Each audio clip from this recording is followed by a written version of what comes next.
This is a legacy keyboard. It's a Yamaha PSR 300, and the question is, can this legacy keyboard be connected to a USB port on a computer so you can look at the digital signals? Universal serial bus are USB, so what you have are these connections here, one which is in and one which is out. So out is coming from this keyboard and in can be used to receive signals, and then there's a power connection and a headphone jack on it. This is a cable that connects from the Midi output on the back of the keyboard through to a USB.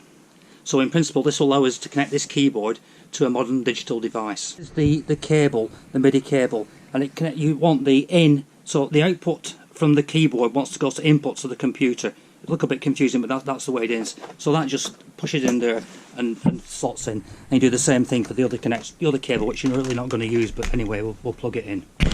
To make life easy, what I've used here is a piece of sheet steel. It's just bent at 90 degrees and goes behind the keyboard like that. The advantage of steel is that it's magnetic, so the magnetic strip on the back of this iPad holder will attaches to the steel, and you can also attach sheet music and things like that quite easily with magnets. So this is the iPad display with running the software Cardio, and if we press a key on here, it's echoed on the display there,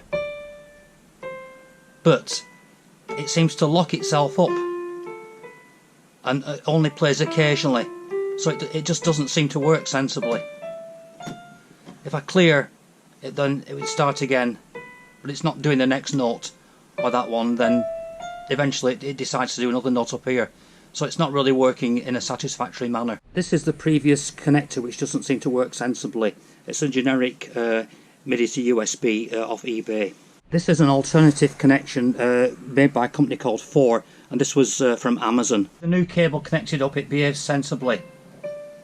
So you can print, or you can do chords or whatever, and it's always recorded on the display as it should be.